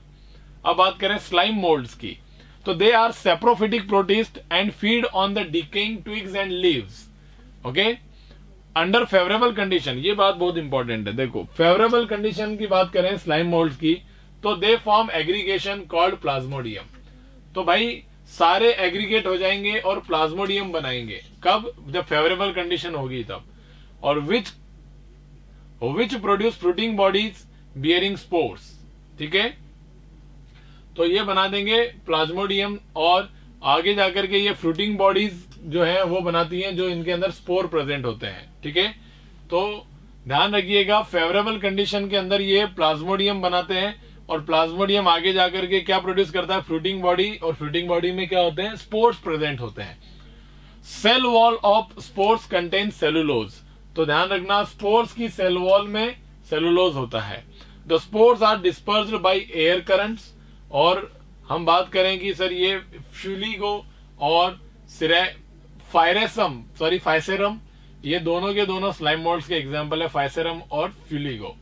तो ध्यान रखना under favourable condition they form Plasmodium, और बाद में फ्रूटिंग बॉडी, और उसके बाद में स्पोर्स का प्रोडक्शन करेंगे, ठीक है। अब बातें करते हैं प्रोटोजोन्स की। प्रोटिस्टा किंगडम में protozoans, all protozoans are heterotrophs, live as predators and parasite, या तो प्रेडेटर होगा या पैरासाइट होंगे।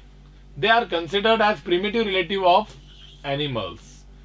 अमीबॉइड प्रोटोजोन्स, प्रोटोजोन्स भी अलग अलग होते हैं, flagellate, ciliated, amoeboids and sporozoans. तो सबसे पहले हम बात करें कि sir amoeboid protozoan, flagellated protozoan, ciliated और स्पोरोजोन्स। अमीबॉइड जो होते हैं वो move and capture food bye pseudopodia, some are parasitic too. Amoeboid जो होते हैं वो प्रीडेटर्स तो होते ही होते हैं, सूडोपोडिया होता है और कुछ पैरासिटिक भी होते हैं। तो हम इनको, वो एग्जाम्पल है अमीबा, और parasitic amoeba, Entamoeba histolytica, pyorrhoea. Flagellated protozoans are free living and parasitic. तो देखो फ्लैजिलेटेड जो होते हैं वो पैरासिटिक होते हैं, और इनमें बॉडी में फ्लैजिला होता है। और फ्लैजिलेटेड प्रोटोजोन्स जो होते हैं उसके भी एग्जांपल्स हैं लेशमैनिया। सीलिएटेड प्रोटोजोन्स, ये एक्वेटिक सीलिया उनकी ऑल ओवर द बॉडी पर होते हैं, और उनके बॉडी को मूवमेंट करवाते हैं, और वही सीलिया उनको फूड इंजेक्शन में हेल्प करते हैं। सीलिएटेड प्रोटोजोन का एग्जांपल है पैरामीशियम। स्पोरोजोन्स की अगर बात करें तो इनकी बॉडी में एक इन्फेक्शियस स्पोर जैसी स्टेज आती है, और इनकी लाइफ साइकिल में इन्फेक्शियस स्पोर जैसी स्टेज है। स्पोरोजोन्स में है मलेरियल पैरासाइट, प्लाज्मोडियम की कई सारी स्पीसीज है, ओवेल, फाल्सीफेरम, ये सब यहां पर प्रोटोजोन्स के फॉर्म में आपको मिलेंगे, करेक्ट। ये हो गया आपका अमीबा डायग्राम। ये सीलिएटेड प्रोटोजोन्स हो गया Leishmania, sorry Treponema, Trypanosoma pallidum, Trypanosoma है ये, ठीक है, लेशमानिया नहीं, I am really sorry, Trypanosoma. और ये जिसके अंदर आपको एक जिसको हम बोलते हैं स्लीपर एनिमल, स्लीपर की तरह दिखता है इसलिए, ओके। और इसकी बॉडी के अंदर जो भी यहाँ पे आपको दिखाए गए हैं वो सारे बातें आप जरूर याद रखिएगा। Now come to the next kingdom, Monera kingdom और प्रोटिस्टा किंगडम के बाद आते हैं किंगडम फंजाई के पास में। देखो भाई, दे आर एक्लोरोफिलस, मतलब क्लोरोफिल नहीं होता है, heterotrophic, exclusively heterotrophic, spore forming, non vascular eukaryotes, ठीक है भाई। टिश्यू लेवल ऑर्गेनाइजेशन होता है, नॉन वेस्कुलर होते हैं, बॉडी में स्पोर बनते हैं, हेटेरोट्रोपिक होते हैं, सभी हेटेरोट्रोपिक ही होते हैं, और एक्लोरोफिलस होते हैं। सेल वॉल सभी में प्रेजेंट होती है, और स्काइटीन की बनी होती है। स्काइटीन को हम बोलते हैं फंगल सेलुलोज। क्या बोलते हैं? Fungal cellulose. Reserve food material glycogen होता है। मोड ऑफ न्यूट्रिशन हेटेरोट्रोपिक है। हेटेरोट्रोपिक में भी कैसे कैसे हैं? सिम्बायोटिक है, किसी के साथ एसोसिएटेड होंगे, पैरासिटिक है, और सेप्रोफेटिक है, मतलब डीकंपोजर्स है। कौन से हैं? डीकंपोजर्स। रिप्रोडक्शन बहुत इंपॉर्टेंट है भाई। फंजाई का रिप्रोडक्शन मेनली एसेक्सुअल रिप्रोडक्शन होता है, मेनली एसेक्सुअल रिप्रोडक्शन होता है। कुछ में सेक्सुअल रिप्रोडक्शन भी शो करते हैं, ये देखते हैं भाई। Asexual reproduction by spore formation, sexual reproduction also by spore formation. दो टाइप के स्पोर बनते हैं इसमें, sexual spores and asexual spores.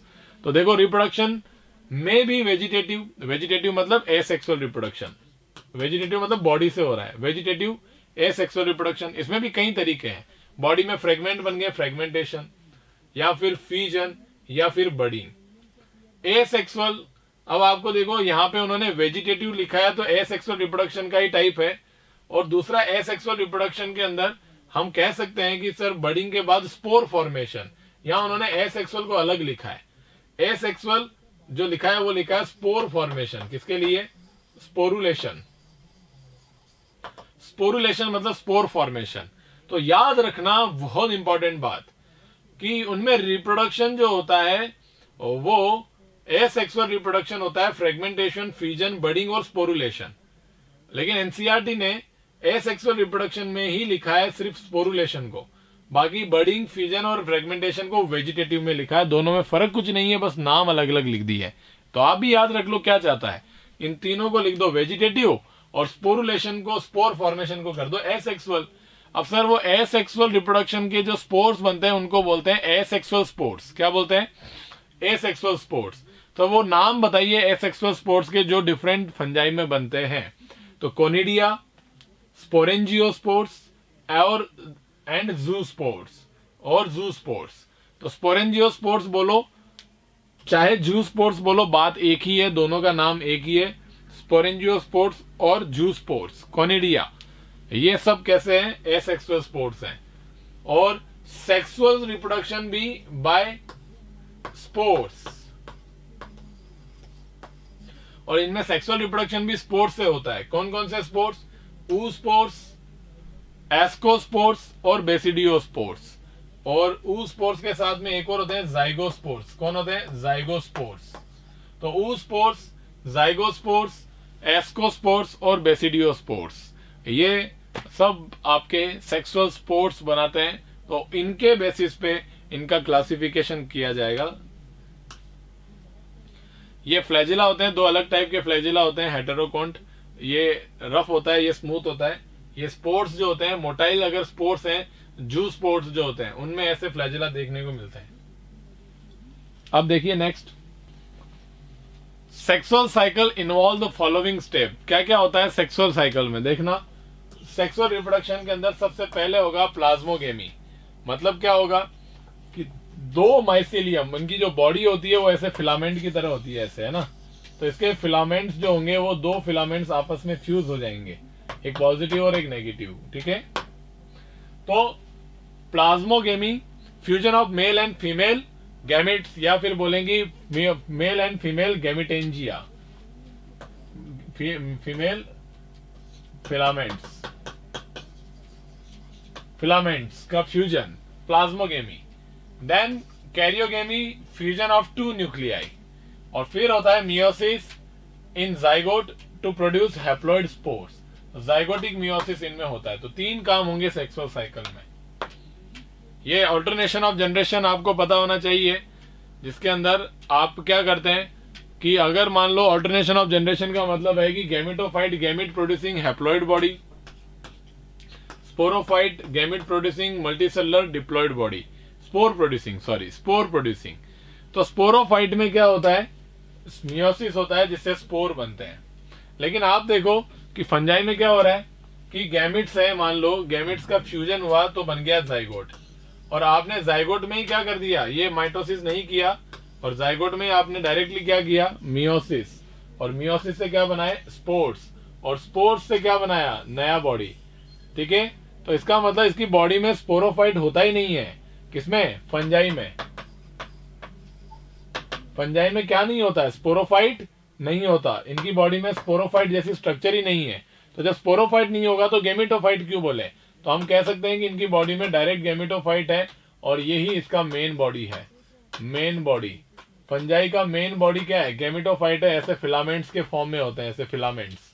Okay, तो ये मेन फिलामेंट्स के फॉर्म में इनकी बॉडी होती है। जाइगोट में मियोसिस हो जाता है। ठीक है, प्लाज्मोगेमी, कैरियोगेमी, जाइगोटिक मियोसिस, तीन काम होंगे साथ में। ये इनका लाइफ साइकिल है, जिसको हैप्लॉन्टिक लाइफ साइकिल बोलते हैं, जिसमें आप देखिए कि जाइगोट में मियोसिस हो रहा है डायरेक्टली, और स्पोर बन रहे हैं, और स्पोर में माइटोसिस हो रहा है। क्या हो रहा है? माइटोसिस। तो यूनिसेलुलर मल्टीसेलुलर बॉडी बन गई। गेमेटोफाइट कैसा है? यूनिसेलुलर हैप्लॉइड और multi cellular. Haploid and multi cellular. Clear? तो ये गैमेटोफाइट है और गैमेटोफाइट गैमेटोजेनेसिस करेगा और सिनगेमी करके वाइपस जाइगोट बना लेगा। तो हैप्लॉन्टिक लाइफ साइकिल होता है, बॉडी में मल्टी सेलुलर स्ट्रक्चर सिर्फ हैप्लॉइड वाला है, डिप्लॉइड वाला यूनिसेलुलर बना एक ही बार, बाकी मल्टी सेलुलर डिप्लॉइड बॉडी नहीं है इनकी लाइफ साइकिल में। तो इसलिए unicellular multicellular multicellular haploid ही बॉडी है, इसलिए हैप्लॉन्टिक लाइफ साइकिल हो गया। ओके, ये देखिए फंजाई के अंदर लाइफ साइकिल कैसे चलता है। फंजाई के अंदर लाइफ साइकिल की अगर बात करें तो देखो ये माइसीलियम क्या होता है, माइसीलियम जो होता है वो इस तरीके से फिलामेंट्स जो होते हैं वो आपस में ऐसे, तो ये है एक फिलामेंट फंगल फिलामेंट, और फंगल फिलामेंट एक दूसरे के साथ ऐसे बन जाते हैं, तो ये कंप्लीट क्या बन गया, माइसीलियम। क्या बन गया, माइसीलियम। तो जाल, इसको जो जाल है, नेटवर्क ऑफ फंगल फिलामेंट का नेटवर्क ही क्या है, माइसीलियम है। तो इस माइसीलियम में क्या होगा भाई, स्पोर प्रोड्यूसिंग स्ट्रक्चर बनेगी और एसेक्सुअल स्पोर बनेंगे, और एसेक्सुअल स्पोर्स जो है वो जर्मिनेट होंगे और जर्मिनेट होकर के वापस फंगल फिलामेंट बना करके माइसीलियम बना लेंगे। तो ये हो गया एसेक्सुअल रिप्रोडक्शन का साइकिल, जो भी कौन सा वाला है, with by the spore formation. और बाकी आपको पता है एसेक्सुअल रिप्रोडक्शन में और भी तरीका हो सकता है, इसके फ्रैगमेंट टूट गए तो वेजिटेटिव वाला पार्ट बन गया, वेजिटेटिव रिप्रोडक्शन वाला, है ना, बडिंग हो गई, फ्रेगमेंटेशन हो गया। तो फ्रेगमेंटेशन और स्पोर फॉर्मेशन, तो ये है एसेक्सुअल स्पोर्स। कौन से स्पोर्स हैं, एसेक्सुअल स्पोर्स। अभी अपन ने देखा था कोनिडिया, है ना, या जू स्पोर्स या स्पोरेंजियो स्पोर्स बोल सकते हैं इनको। ये था asexual cycle. Sir sexual reproduction बहुत रेयर होता है इनमें और अनफेवरेबल कंडीशन में ही होता है, तो कैसे करते हैं ये, तो माइसीलियम के अंदर कोई दो फिलामेंट, कोई पॉजिटिव कोई नेगेटिव, इनमें गैमिट बन जाएंगे और गैमिट में प्लाज्मोगेमी हो जाएगी, साइटोप्लाज्म का फ्यूजन हो जाएगा। नंबर 1 प्लाज्मोगेमी होने के बाद क्या होगा कि इस तरीके से दो न्यूक्लियस आपस में मिल जाएंगे ऐसे, तो इसको बोलते हैं हेटेरोकैरियोटिक स्टेज। क्या बोलते हैं, हेटेरोकैरियोटिक स्टेज। दो न्यूक्लियस इसमें प्रेजेंट होंगे। हेटेरोकैरियोटिक स्टेज देखो, प्लाज्मोगेमी के होते ही दो न्यूक्लियस में कैरियोगेमी हो जाए, ऐसा भी हो सकता है नंबर 2, या फिर ऐसा भी होता है प्लाज्मोगेमी हो गई और हेटेरोकैरियोटिक स्टेज जो होती है ये लॉन्ग टाइम तक ऐसे की ऐसे रह जाए। तो हेटेरोकैरियोटिक स्टेज जो होती है वो लास्ट फॉर लॉन्ग टाइम, और ऐसा किसमें होता है, एस्कोमाइसिटीज और बेसिडियोमाइसिटीज, इन दोनों में ऐसा होता है कि हेटेरोकैरियोटिक स्टेज लंबे टाइम तक बनी रहती है। नहीं तो प्लाज्मोगेमी के लगे हाथ कैरियोगेमी हो जाती है, हेटेरोकैरियोटिक स्टेज बहुत शॉर्ट टाइम की होती है, ऐसा होता है फाइकोमाइसिटीज में। तो हेटेरोकैरियोटिक स्टेज एब्सेंट और heterokaryotic stage present, absent in phycomycetes. तो फाइकोमाइसिटीज में ये नहीं होती है। कैरियोगेमी की बात करें तो फ्यूजन ऑफ न्यूक्लियाई हो गए, जाइगोट बन गया, और जाइगोट में क्या हो गया भाई, सीधा मियोसिस हो गया, और मियोसिस से स्पोर बन गए, और स्पोर बनने के बाद में ये जर्मिनेशन हो गया। ध्यान रखिएगा। ओके, तो ये आपके पास में जब जाइगोटिक मियोसिस होता है तो ये जो स्पोर्स बनते हैं उनको बोलते हैं हम सेक्सुअल स्पोर्स। कौन से स्पोर्स, सेक्सुअल रिप्रोडक्शन की वजह से बनने की वजह से सेक्सुअल स्पोर्स। अगर ऐसा एस्कोमाइसिटीज में होता है तो इनको हम क्या बोलते हैं, एस्कोस्पोर्स, और अगर बेसिडियोमाइसिटीज में हो रहा है तो बेसिडियोस्पोर्स। और अगर हम कहें कि सर ये स्पोर्स हैप्लॉइड स्पोर्स हैं, कैसे स्पोर्स हैं, हैप्लॉइड स्पोर्स, तो एस्कोमाइसिटीज और बेसिडियोमाइसिटीज इन दोनों के अंदर सेक्सुअल स्पोर्स जो होते हैं वो हैप्लॉइड होते हैं, और वहीं फाइकोमाइसिटीज के अंदर दो स्पोर्स होते हैं, ऊ स्पोर्स और जाइगोस्पोर्स। तो ये दोनों के दोनों स्पोर्स जो होते हैं वो कैसे होते हैं, डिप्लॉइड स्पोर्स होते हैं। कैसे होते हैं, डिप्लॉइड स्पोर्स। तो ऊ स्पोर्स या फिर हम कहें कि जाइगोस्पोर्स जो होते हैं वो कैसे होते हैं, डिप्लॉइड स्पोर्स होते हैं। फाइकोमाइसिटीज में डिप्लॉइड स्पोर्स होते हैं, सेक्सुअल स्पोर्स, और एस्को और बेसिडियो में सेक्सुअल स्पोर्स, हैप्लॉइड स्पोर्स होते हैं, और इनका जर्मिनेशन होकर के नया फंगल फिलामेंट और नया बॉडी बन जाता है। तो ये साइकिल है। तो kingdom fungi is classified on the basis of morphology. तो देखो उन फिलामेंट की मॉर्फोलॉजी कैसी है, माइसीलियम उस जाल का मॉर्फोलॉजी कैसा है, फंगल फिलामेंट कैसा है, mode of spore formation and fruiting bodies. तो मान लो कि इनके बॉडी में फ्रूटिंग बॉडीज का और स्पोर फॉर्मेशन का कौन सा मोड है, उसके बेसिस पे आपके पास में 4 ग्रुप बनाए गए हैं, फाइकोमाइसिटीज, एस्कोमाइसिटीज, बेसिडियोमाइसिटीज और ड्यूटेरोमाइसिटीज। फाइको 2 पार्ट में डिवाइड है, ooमाइसिटीज और zygomycetes on the basis of spore formation. तो फाइकोमाइसिटीज की बात करें सबसे पहले, they are found in aquatic habitat and on decaying wood in moist and damp places. The mycelium is aseptate. तो ध्यान रखो भाई, हमने सब क्लासिफाई किया है तो माइसीलियम को मेंशन करना जरूरी है, मॉर्फोलॉजी को, और दूसरा उनमें फ्रूटिंग बॉडी और spore formation, sexual reproduction cycle को बताना बहुत इंपॉर्टेंट है, एसेक्सुअल और सेक्सुअल। सेक्सुअल रिप्रोडक्शन का मोड और दूसरा उनकी फ्रूटिंग बॉडी, उसका माइसीलियम का मॉर्फोलॉजी जो है वो बहुत इंपॉर्टेंट है। तो माइसीलियम कैसा है, एसेप्टेट है और सिनोसिटिक है, मल्टी न्यूक्लिएटेड। सिनोसिटिक का मतलब क्या है, multinucleated, coenocytic. Mycelium is coenocytic. Okay, तो सिनोसिटिक कैसे हुआ, एसेप्टेट है और सिनोसिटिक है, ठीक है, मल्टी न्यूक्लिएटेड है। एसेक्सुअल रिप्रोडक्शन बाय जू स्पोर्स। एसेक्सुअल में कैसे मोटाइल स्पोर बनते हैं इनमें, फाइकोमाइसिटीज में जू स्पोर्स, और नॉन मोटाइल होते हैं उनको एप्लेनोस्पोर्स बोलते हैं। जू स्पोर्स को प्लानोस्पोर्स भी बोलते हैं, प्लानोस्पोर्स। एग्जाम्पल इनका कौन है, म्यूकस, राइजोपस, एल्बुगो कैंडिडा, ये सब इसके फाइकोमाइसिटीज के एग्जाम्पल हैं। इसके अंदर ooमाइसिटीज और जाइगोमाइसिटीज को अगर अलग अलग कर दें हम लोग, तो आपको पता होना चाहिए कि म्यूकस, राइजोपस और एल्बुगो ये अलग अलग हो जाएंगे। ओके, तो राइजोपस और म्यूकस ooमाइसिटीज के हैं और एल्बुगो जो है वो जाइगोमाइसिटीज का हो जाएगा। ये उनका लाइफ साइकिल है। आप देखिए लाइफ साइकिल के अंदर कैसे ये काम कर रहे हैं, कि सबसे पहले अगर एसेक्सुअल साइकिल की बात करें तो ये देखो स्पोरोफोर है, स्पोरेंजियम है, इसमें एसेक्सुअल स्पोर्स हैं, जू स्पोर्स, और जू स्पोर्स जो है वो आगे जाकर के ऐसे नया वाला बॉडी बना देगा, है ना। नेक्स्ट, यहां पर सेक्सुअल साइकिल की बात करें तो आप देखिए यहाँ पे ऊ स्पोर्स का फॉर्मेशन हो रहा है, ooमाइसिटीज है, तो आप देखिए इनकी बॉडी के अंदर एंथ्रीडियम है, ओके, और यहाँ पर उगोनियम है, नीचे की तरफ एंथ्रीडियम, ऊपर की तरफ उगोनियम। एंथ्रीडियम मेल है, उगोनियम फीमेल है, दोनों के अंदर फर्टिलाइजेशन हुआ तो दोनों न्यूक्लियस ऐड हो गए, तो ये बन गया ऊस्पोर। क्या बन गया, ऊस्पोर। और ऊस्पोर प्लाज्मोगेमी हो गई, प्लाज्मोगेमी के बाद कैरियोगेमी हो गई, कैरियोगेमी होने के बाद में आपको डिप्लॉयड ऊस्पोर देखने को मिलेगा। मतलब फर्टिलाइजेशन के बाद जाइगोट के ऊपर बनाए तो डिप्लॉयड ऊस्पोर्स कैसे होते हैं, डिप्लॉयड होते हैं। मैंने कहा ना आपको, है ना, फाइकोमाइसिटीज में सेक्सुअल स्पोर डिप्लॉयड होते हैं और एस्को और बेसिडियो में हैप्लॉयड होते हैं। ऊ स्पोर्स आगे जाकर के नया वाला डिवीजन करेगा और इनमें जाइगोटिक मियोसिस होगा। क्या होगा, जाइगोटिक मियोसिस, जिससे कई सारे छोटे छोटे स्पोर बन जाएंगे और फिर ये आगे जाकर के इन्फेक्शन करेगा, ठीक है।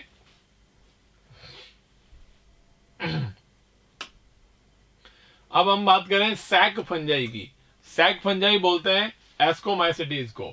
एस्कोमाइसिटीज सेप्रोफाइटिक होती हैं, डिकम्पोजर्स होती हैं, पैरासिटिक होती हैं, और very very important coprophilous, growing on डंक। तो माइसीलियम पहले इंपॉर्टेंट होता है कि ये ब्रांच्ड होता है और सेप्टा होते हैं, इसमें बीच बीच में ऐसे इस तरीके से ब्रांच्ड है और सेप्टा प्रेजेंट होंगे, ऐसे ब्रांच्ड एंड सेप्टेड, सब में न्यूक्लियस अलग अलग होगा ऐसा। वो कैसा था, aseptate. Sexual spores are called ascospores, और एस्कोस्पोर प्रोड्यूस होते हैं inside the fruiting body called ascocarp. तो एक एस्कोकार्प में एस्कोस्पोर्स जो होते हैं वो हैप्लॉइड होते हैं, इनके अंदर एस्कोकार्प होती है, एस्कोकार्प के अंदर होती है एस्कस, एस्कस में होते हैं एस्कोस्पोर्स। तो एस्कोकार्प में होती है एस्कस, एस्कस में होते हैं एस्कोस्पोर्स। अब इसके example Neurospora, Aspergillus, Claviceps. Neurospora, Aspergillus, Claviceps, Penicillium, ये सब एस्कोमाइसिटीज के मेंबर हैं।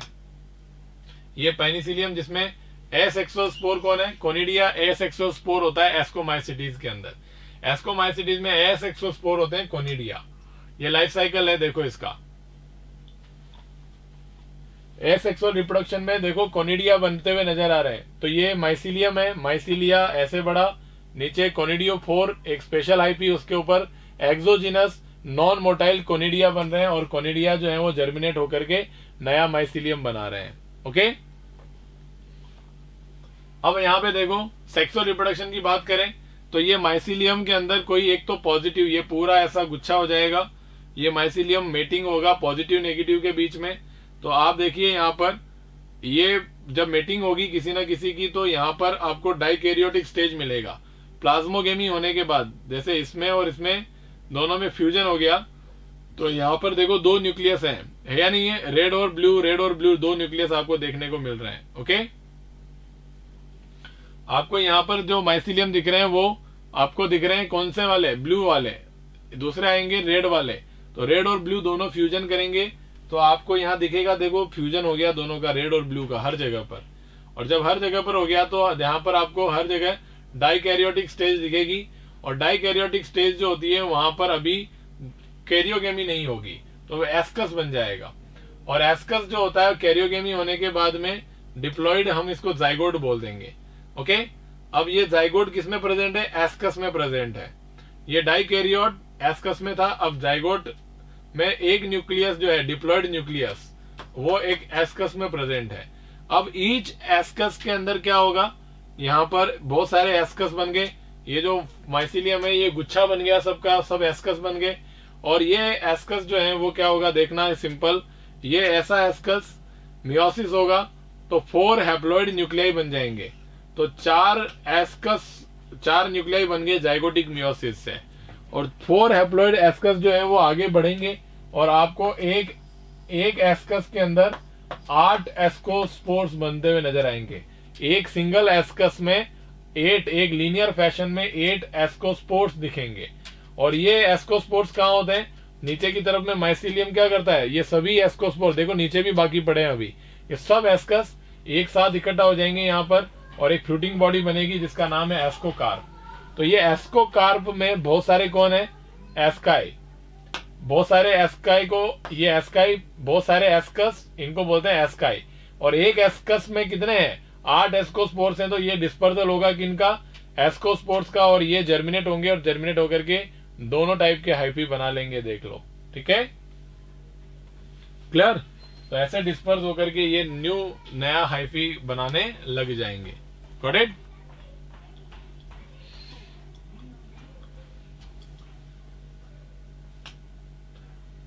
इसी तरीके से इसको देख सकते हो आप, ये मैटिंग हो गई दोनों की, ये एस्कोस्पोर बन गए 8 एक एस्कस में। कैसे बने, ये देखो मेटिंग हुई, मेटिंग होने के बाद एस्कस बना, एस्कस के अंदर जाइगोट बना, मियोसिस हुआ, एस्कोस्पोर्स बने, एस्कोकार्प में एस्कोस्पोर्स। ये भी वो सेम है, मेटिंग होकर के एस्कोकार्प बना, एस्कोकार्प में एस्कस है और निकल गए एस्कोमाइसिटीज। ये देख लो, ये बहुत सारे मेटिंग हो गया, नीचे की तरफ में ये हाइफी हो गए, तो नीचे की तरफ में एस्कोकार्प बन जाएगा, फ्रूटिंग बॉडी बन जाएगा। अब है basidiomycetes. The mycelium is branched and septate, same ascomycetes के जैसा।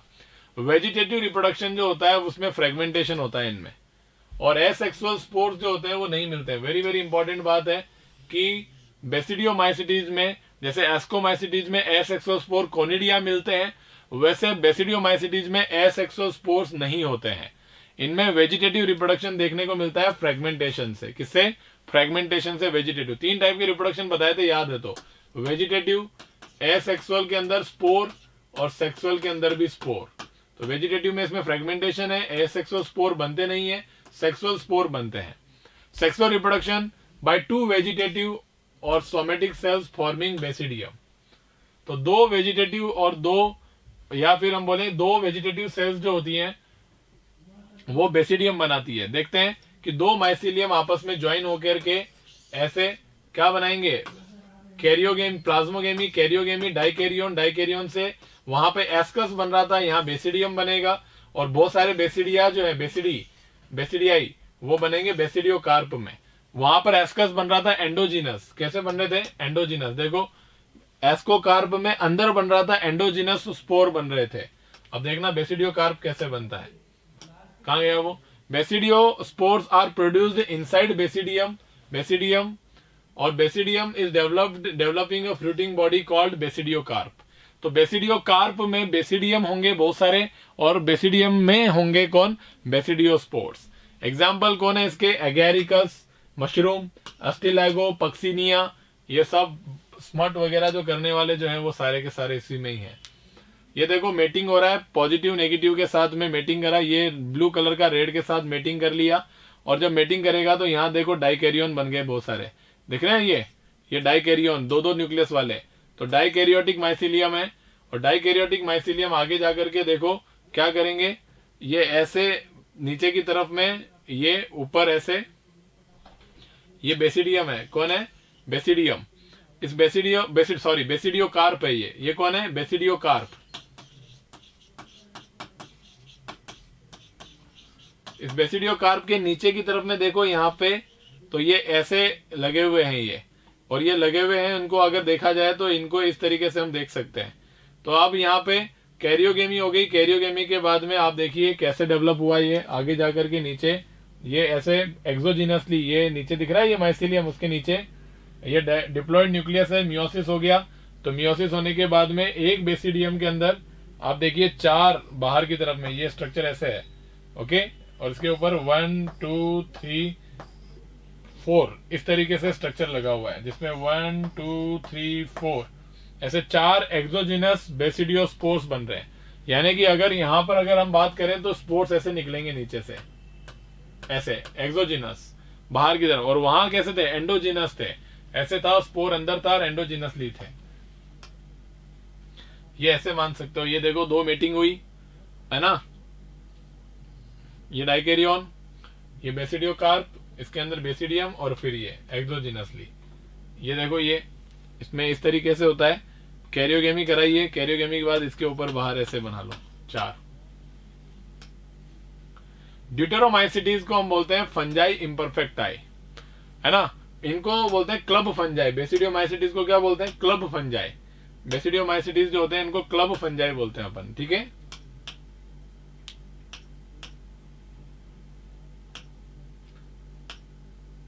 Deuteromycetes only vegetative and asexual phase is known. तो ध्यान रखना, या तो उनमें वेजिटेटिव रिप्रोडक्शन पता है या एसेक्सुअल के अंदर एसेक्सुअल स्पोर्स पता है।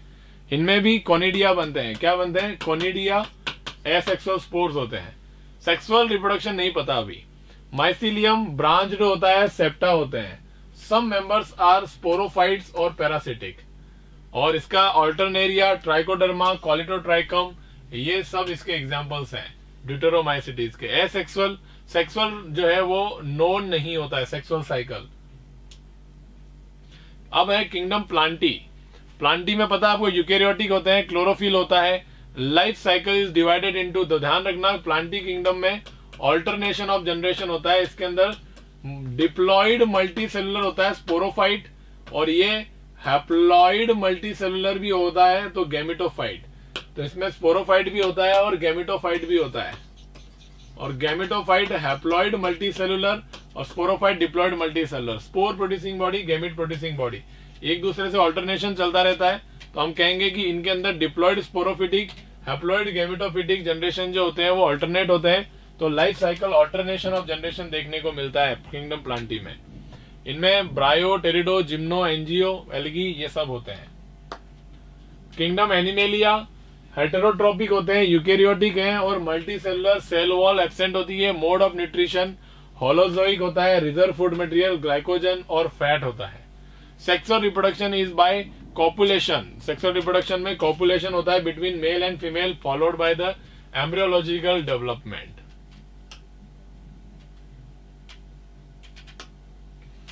अब बात करें वायरस, वायरॉइड्स एंड लाइकन की। तो 5 किंगडम सिस्टम ऑफ क्लासिफिकेशन जो होता है वो वायरस को कहीं भी इंक्लूड नहीं करता है। वायरॉइड्स एंड लाइकन की अगर बात करें, इनको कहीं इंक्लूड नहीं करता है। सबसे पहले virus, non cellular organism having inert crystalline structure outside the living, okay, तो बॉडी के बाहर वो इनर्ट क्रिस्टल होते हैं। When they enter the living cell they take over the machinery of the living cell और रेप्लिकेट देमसेल्फ। उनकी machinery को use करते हैं और अपने आप का रेप्लिकेशन करते हैं।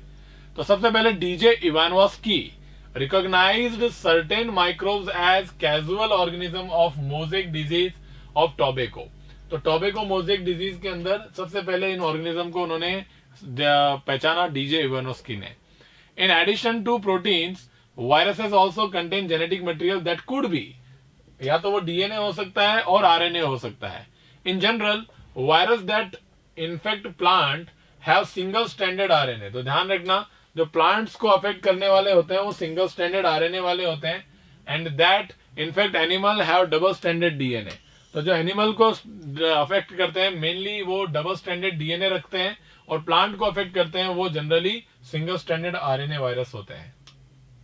ये बॉडी का टीएमवी वायरस है, ये रॉड शेप होता है, इसके बाहर ये कैप्सिड है अकेला, और ये प्रोटीन कोट है, और ये सिंगल स्टैंडर्ड आरएनए उसका जेनेटिक मटेरियल है। ये बैक्टीरियोफेजेज वायरस होते हैं जिनके बॉडी का स्ट्रक्चर ऐसे होता है, ये हेड होता है जिसके अंदर डीएनए प्रेजेंट होता है।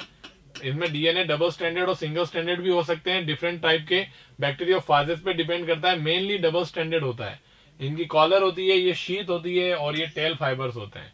Okay, some common disease caused by virus are cold, influenza, AIDS, smallpox, leaf rolling and curling in plant, and corona.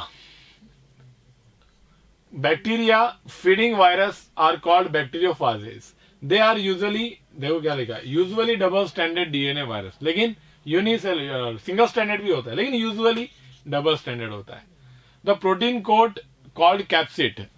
तो ध्यान रखना, प्रोटीन का जो कोट होता है उसको कैप्सिड बोलते हैं, और मेड ऑफ स्मॉल सब यूनिट कॉल्ड कैप्सोमियर्स। तो जो छोटे छोटे यूनिट्स होते हैं उनको कैप्सोमियर्स बोलते हैं। ये तो पूरा कैप्सिड हो गया, इसको यूनिट को एक सिंगल अकेले को बोलेंगे कैप्सोमियर। क्या बोलेंगे? Capsomere. Protein protects the nucleic acid. These capsomeres are arranged in helical और पॉलीहेड्रल जियोमेट्रिकल फॉर्म्स। कई अलग अलग तरीके से फॉर्म्स में है, ये ऑर्गेनाइज होता है। तो ये था वायरस। अब बात करें वायरोइड्स की। वायरोइड क्या होते हैं सर? What is viroids? ये टियोडीनर साइंटिस्ट ने उन्होंने डिस्कवर किया as new infectious agent smaller than virus. Virus से छोटे होते हैं, और वायरोइड्स जो होते हैं वो ओनली जेनेटिक मटेरियल होता है। They are free RNA without protein coat. Without protein coat important है। और ये एक वायरस डिजीज करता है, पोटैटो जो होता है उनको स्पिंडल शेप बना देता है ऐसे। तो potato spindle tuber disease cause करते हैं कुछ वायरोइड। लाइकन्स क्या होते हैं भाई? लाइकन्स जो होते हैं वो सिम्बायोटिक एसोसिएशन है, ऐसा जिसमें दो ऑर्गेनिज्म का एसोसिएशन है। डिफरेंट ग्रुप के ऑर्गेनिजम्स हैं जिनमें दोनों को ही फायदा है। किसमें? एल्गी और फंजाई के बीच में एसोसिएशन होता है। तो एक एल्गी और एक फंजाई आपस में एसोसिएटेड होकर के लाइकन बना लेती है। एल्गल पार्ट को क्या फायदा है भाई? एल्गल पार्ट तो उसको बोलते हैं फाइकोबायोन्ट, और जो फंगल पार्ट होता है उसको बोलते हैं mycobiont. They are good pollution indicator. तो लाइकन्स जो होते हैं जहां पर पॉल्यूशन होता है वहां पर ये ग्रो नहीं करते हैं, और स्पेशली सल्फर का पॉल्यूशन जो होता है उसको वो डिनोट करते हैं। इसमें एल्गी को फायदा ये है कि फंजाई जो होते हैं वो एब्जॉर्प्शन करके वाटर और मिनरल अवेलेबल करवा के देंगे, स्पेशली फॉस्फोरस अवेलेबल करवा के देते हैं फंजाई वाला पार्ट। एल्गी फंजाई को फूड अवेलेबल करवा के देता है फोटोसिंथेसिस करके, और फंजाई जो होते हैं वो इसको शेल्टर भी प्रोवाइड करते हैं एल्गी को। ठीक है, तो ऐसे करके आप बहुत सारा इसका फायदा और नुकसान, ये डिफरेंट टाइप के लाइकन्स जो है वो आप देख सकते हैं जो आपको इसमें देखने को मिल रहे हैं। ठीक है, इसी तरीके से लाइकन्स के साथ में माइकोराइजा भी होता है। माइकोराइजा में एल्गी को हटा दो, हायर प्लांट्स के रूट्स लगा दो और फंजाई का एसोसिएशन कर दो, ऐसा सिम्बायोटिक एसोसिएशन माइकोराइजा कहलाएगा। बॉडी के बाहर होते हैं एक्टोमाइकोराइजा, बॉडी के अंदर होते हैं एंडोमाइकोराइजा। माइकोराइजा स्पेशली फंजाई जो होता है वो प्लांट को फॉस्फोरस लेकर के देता है, और यहां पर प्लांट जो होता है वो फंजाई को क्या दे रहा है? शेल्टर प्रोवाइड कर रहा है। ये बात भी ध्यान रखें। ठीक है, तो ये कंप्लीट आपका चैप्टर था बायोलॉजिकल क्लासिफिकेशन। नेक्स्ट लेक्चर में हम नया चैप्टर लेकर के आएंगे। Thank you so much, bye bye.